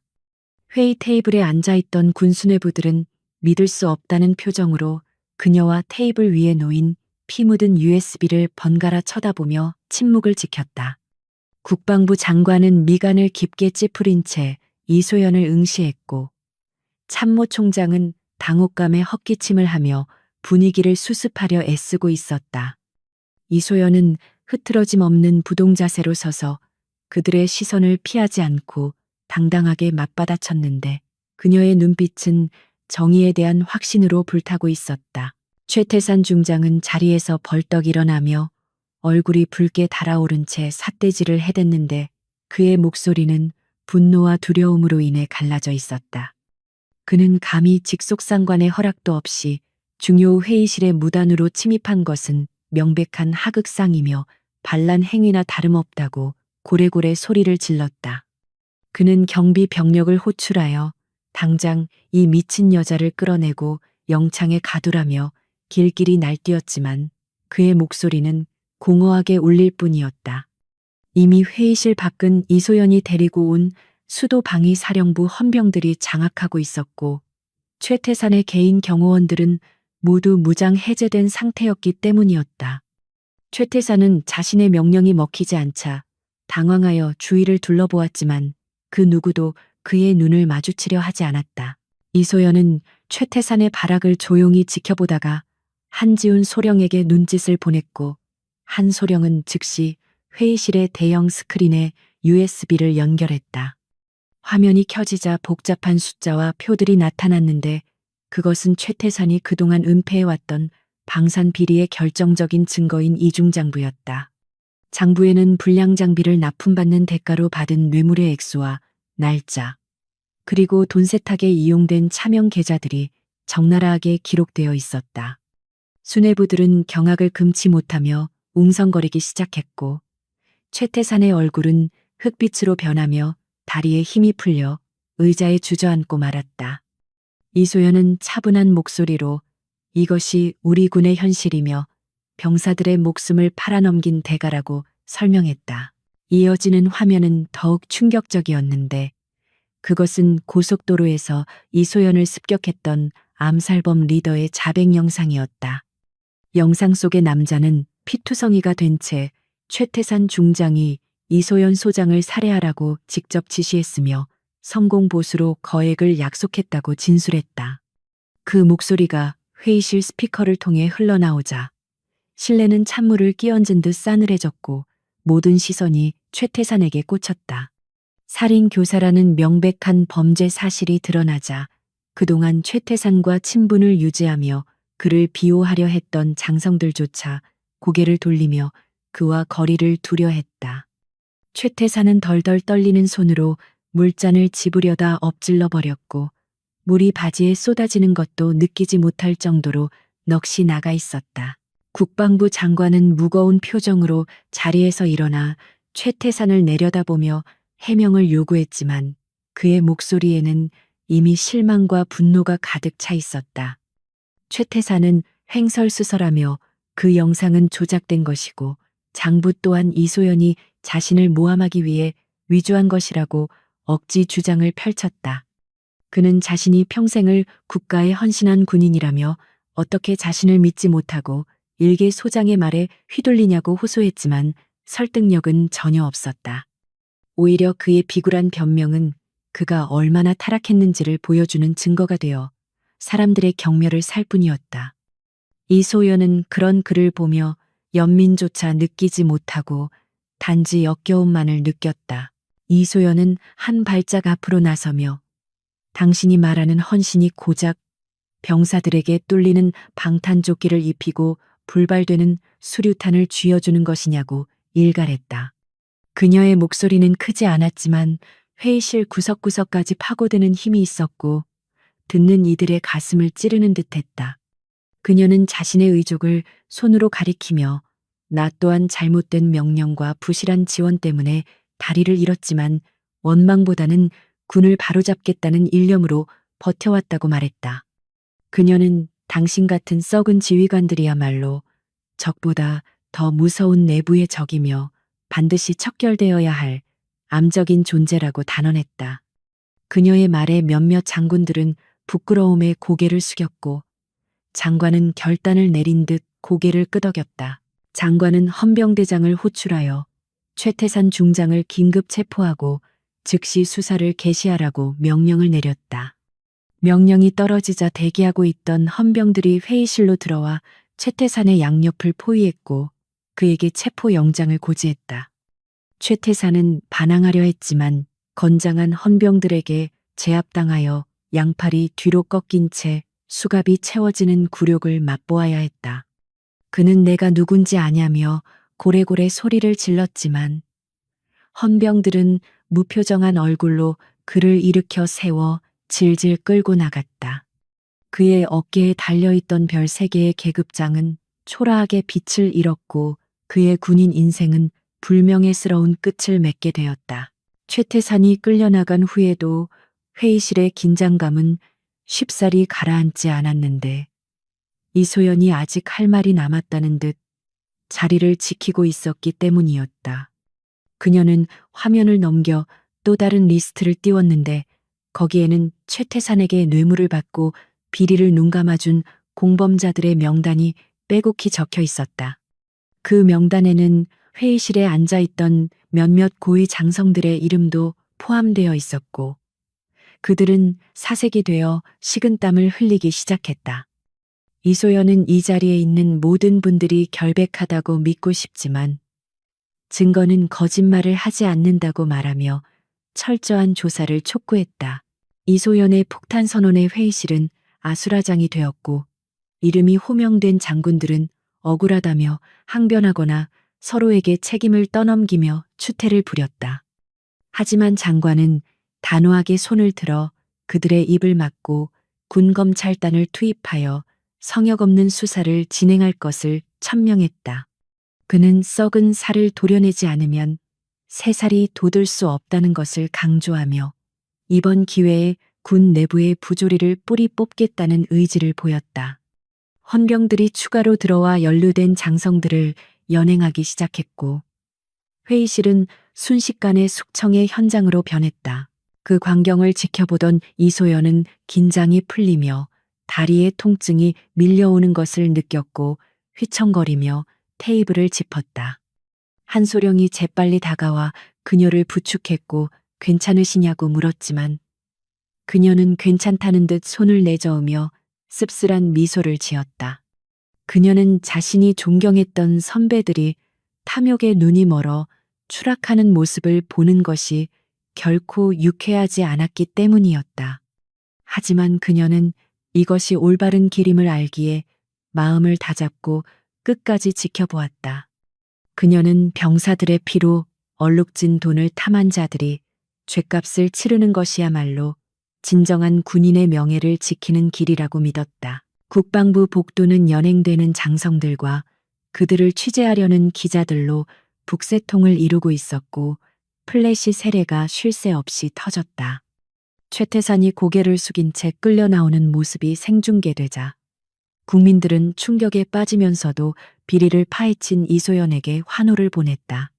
인터넷 여론은 순식간에 반전되어 이소연을 영웅으로 추앙하는 글들이 쏟아졌고 최태산 일당을 엄벌에 처하라는 청원이 빗발쳤다. 이소연은 그런 소란 속에서 조용히 빠져나와 옥상 정원으로 향했다. 그녀는 카메라 앞에 서는 것보다 혼자만의 시간이 절실하게 필요했다. 옥상에 올라선 이소연은 시원한 바람을 맞으며 뜨거워진 머리를 식혔고 멀리 보이는 서울 시내의 전경을 바라보았다. 그녀는 주머니에서 김대위의 낡은 군번줄을 꺼내 만지작거리며 하늘을 향해 조용히 속삭였다. 이제야 자네의 억울함을 조금이나마 풀어준 것 같아 미안하고 고맙다는 그녀의 말은 바람에 실려 흩어졌다. 그녀의 눈가에는 눈물이 고였지만 그것은 슬픔의 눈물이 아니라 안도와 해방감의 눈물이었다. 그녀는 김대위가 하늘에서 지켜보고 있을 것이라 믿으며 깊은 숨을 들이마셨다.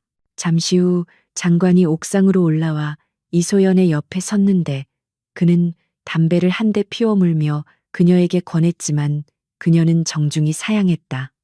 장관은 연기를 길게 내뿜으며 자네가 오늘 대한민국 군대를 살렸다고 말하며 진심 어린 감사를 표했다. 그는 이번 일이 정치적으로 큰 파장을 일으키겠지만 자신이 모든 책임을 지고 자네를 보호하겠다고 약속했다. 이소연은 그저 군인으로서 해야 할 일을 했을 뿐이라고 담담하게 대답했다. 두 사람은 말없이 나란히 서서 도시를 내려다보며 전우회를 느꼈다. 국방부 청사를 나서는 이소연의 발걸음은 들어올 때보다 훨씬 가볍게 느껴졌지만 몸은 천근만근 무거웠다. 한소령은 차 문을 열어주며 이제 병원으로 가셔야 한다고 강하게 권했고 이번에는 이소연도 순순히 고개를 끄덕였다. 그녀는 이제야 비로소 쉴 자격이 있다고 생각하며 차에 몸을 실었다. 차가 출발하자 그녀는 시트에 머리를 기대고 눈을 감았는데 긴장이 풀리자마자 깊은 잠이 쏟아졌다. 꿈속에서는 더 이상 전우들이 피를 흘리지 않고 환하게 웃으며 그녀를 반겨주었다. 한편 군 검찰단은 압수한 자료를 바탕으로 대대적인 수사에 착수했고 관련자들을 줄줄이 소환하여 강도 높은 조사를 벌였다. 최태산의 비밀 금고에서는 추가적인 비리 증거들이 쏟아져 나왔고 방산업체 대표들도 줄줄이 구속되었다. 언론은 연일 군비리 사건을 대서특필하며 국민들의 알 권리를 충족시켰고 군 개혁에 대한 목소리가 높아졌다. 이 모든 변화의 시작은 서울역의 작은 소란에서 비롯되었지만 그 나비 효과는 거대한 태풍이 되어 대한민국을 강타하고 있었다. 병원에 입원한 이소연은 며칠 동안 깨어나지 않고 깊은 잠에 빠져 있었는데 의사는 누적된 피로와 스트레스 때문이라며 안정을 취하면 괜찮을 것이라고 진단했다. 그녀의 병실 앞에는 수많은 시민들이 보내온 꽃바구니와 응원 편지들이 산더미처럼 쌓여 있었고 쾌유를 비는 메시지들이 가득했다. 그녀는 더 이상 잊혀진 상이용사가 아니라 국민들의 사랑을 받는 진정한 영웅으로 다시 태어났다. 한소령은 병실을 지키며 편지들을 하나하나 정리했는데 그의 입가에는 흐뭇한 미소가 떠나지 않았다. 박진혁 중령은 구치소 독방에서 뉴스를 통해 최태산의 몰락을 지켜보며 허탈한 웃음을 지었다. 그는 자신이 믿었던 동아줄이 썩은 동아줄이었다는 것을 확인하고는 모든 희망을 내려놓았다.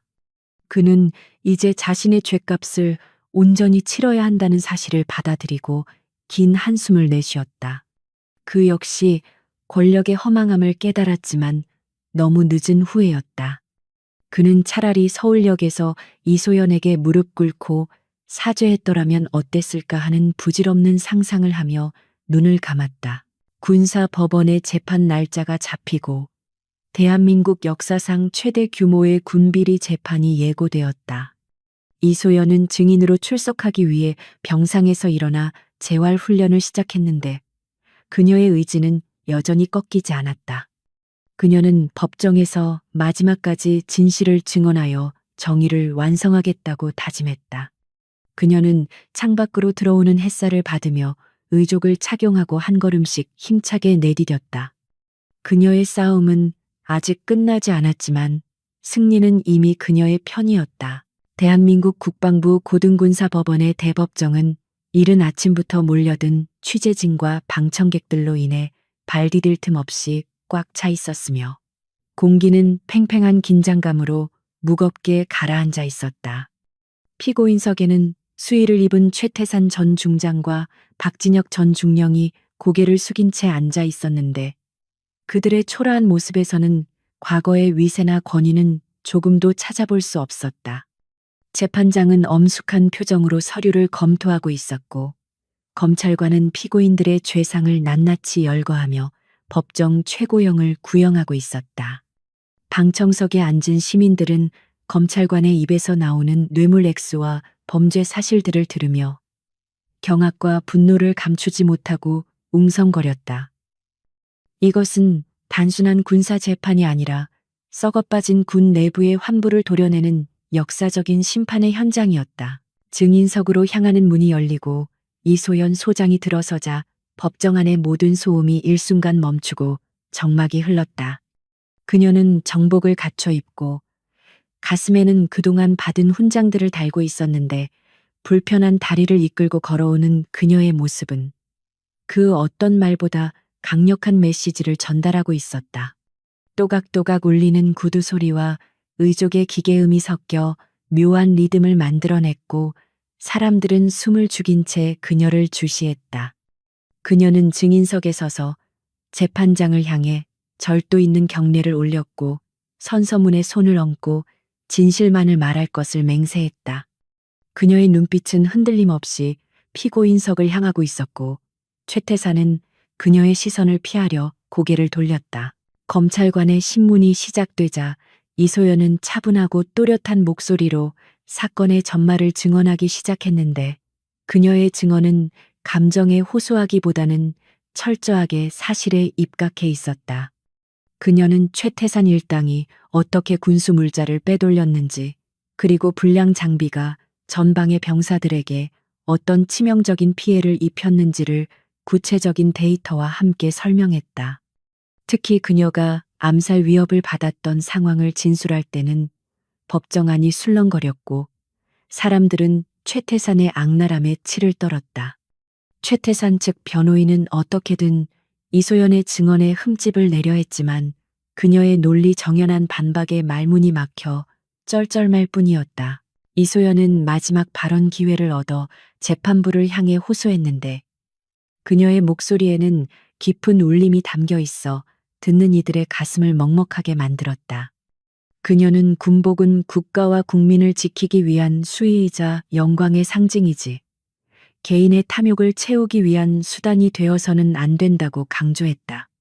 또한 그녀는 지금도 최전방에서 추위와 싸우며 경계 근무를 서고 있을 젊은 장병들의 헌신이 몇몇 지휘관들의 비리로 인해 더럽혀져서는 안 된다고 역설했다.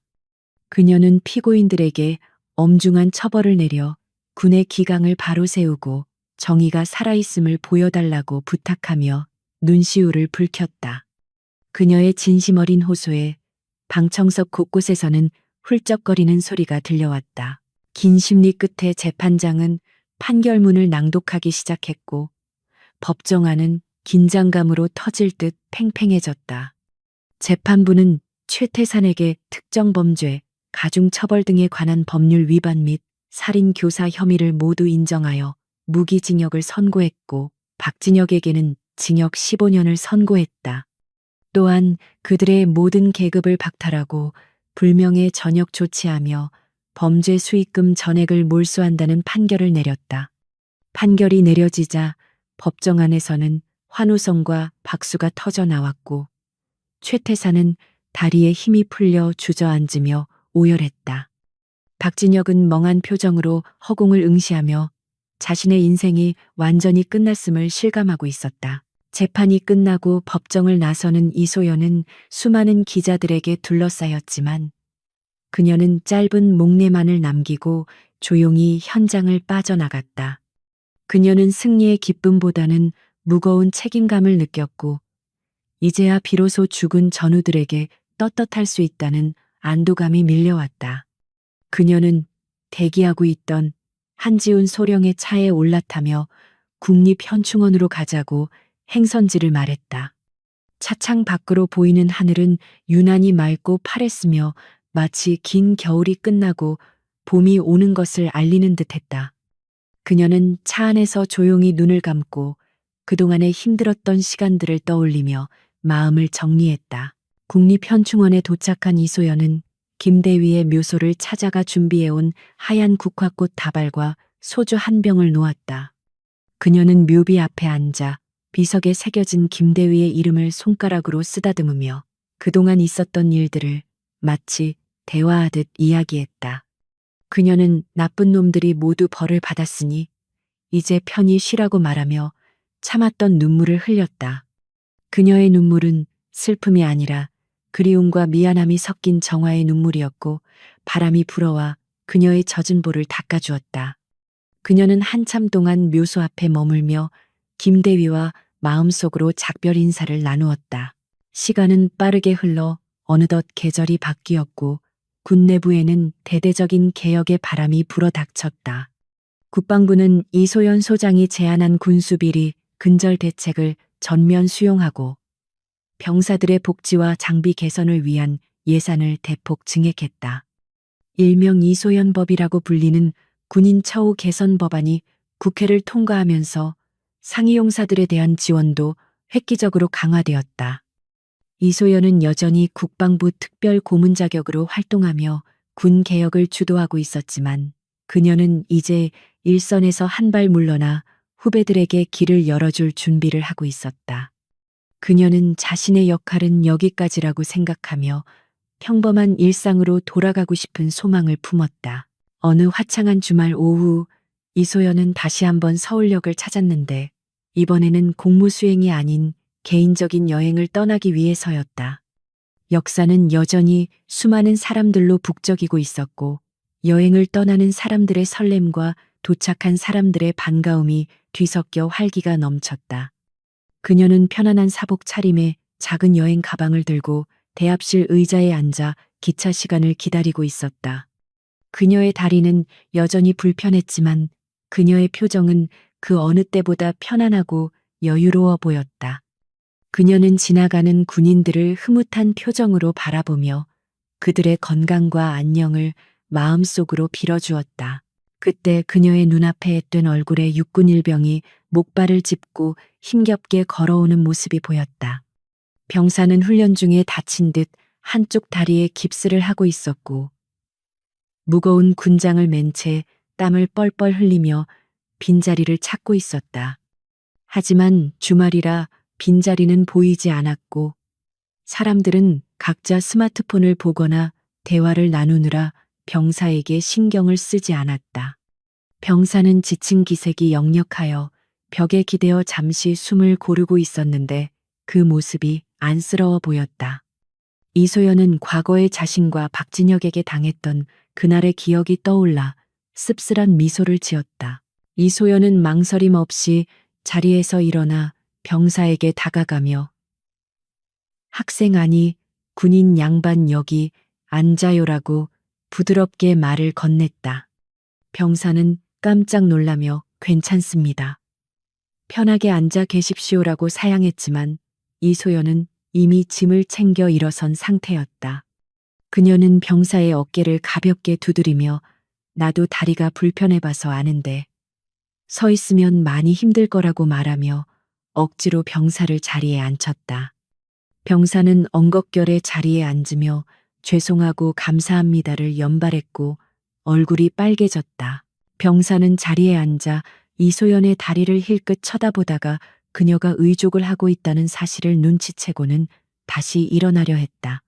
그는 몸도 불편하신데 제가 앉을 수 없다며 안절부절 못했지만 이소연은 단호하게 그를 제지했다. 그녀는 웃으며 나는 이제 기차를 타러 가야 하니 괜찮다고 거짓말을 하며 병사를 안심시켰다. 그녀는 병사에게 군 생활 힘들겠지만 자네가 있어서 우리가 편하게 발 뻗고 잘 수 있는 것이라며 고맙다는 말을 전했다. 그 말에 병사의 눈시울이 붉어졌고 그는 씩씩하게 대답하며 경례를 하려 했다. 이소연은 병사의 경례를 손으로 막으며 밖에서는 그러지 않아도 된다고 말하고는 주머니에서 초콜릿바 하나를 꺼내 건넸다. 그녀는 당 떨어질 때 먹으라며 농담을 던졌고 병사는 쑥스러운 듯 웃으며 초콜릿을 받아 주머니에 넣었다. 이소연은 병사의 건강한 웃음을 보며 가슴 한구석이 따뜻해지는 것을 느꼈고 이것이야말로 자신이 지키고 싶었던 진정한 가치임을 확인했다. 그녀는 병사에게 인사를 남기고 개찰구를 향해 걸음을 옮겼다. 이소연은 인파 속을 헤치고 걸어가며 문득 뒤를 돌아보았는데 병사가 자리에서 일어나 그녀의 뒷모습을 향해 거수경례를 하고 있는 모습이 보였다. 비록 군복이 아닌 사복을 입고 있었고 계급장도 보이지 않았지만 병사는 본능적으로 그녀가 존경받을 만한 선배 군인임을 알아차린 것 같았다. 이소연은 피식 웃으며 마음속으로 답례를 보냈고 다시 앞을 향해 힘차게 걸어 나갔다. 그녀의 절뚝이는 걸음은 결코 초라하지 않았으며 오히려 세상 그 어떤 걸음보다 당당하고 아름다웠다. 기차에 올라탄 이소연은 창가 자리에 앉아 차창 밖으로 스쳐 지나가는 풍경을 바라보며 깊은 생각에 잠겼다. 그녀의 군 생활은 상처와 고통으로 얼룩졌었지만 그 끝에는 정의와 희망이라는 결실이 맺혀 있었다. 그녀는 자신이 잃어버린 다리가 아깝지 않다고 생각하며 앞으로 펼쳐질 제2의 인생을 기대했다. 기차는 기적 소리를 울리며 서울역을 출발했고 그녀의 새로운 여정도 이제 막 시작되고 있었다. 전쟁터에서 적과 싸워 이기는 것만이 군인의 의무는 아니었다. 불의에 맞서 싸우고 약자를 보호하며 자신의 희생을 통해 평화를 지키는 것. 그것이야말로 진정한 군인의 길이자 명예였다. 이소연은 눈을 감고 편안한 휴식을 취했고 그녀의 입가에는 옅은 미소가 번져 있었다. 햇살이 따스하게 그녀를 감싸 안았고 세상은 여전히 소란스럽지만 조금은 더 살만한 곳으로 변해가고 있었다. 진정한 힘은 계급장의 별 개수에서 나오는 것이 아니라 그 군복을 입은 사람의 품격과 희생 정신에서 나온다는 사실을 그녀는 온몸으로 증명해 보였다. 그녀의 이야기는 전설이 되어 후배 군인들에게 길이길이 전해질 것이며 그녀가 남긴 정의의 불씨는 영원히 꺼지지 않을 것이다. 기차는 어둠을 뚫고 빛을 향해 달려나갔고 이소연의 미래 또한 그러할 것이다.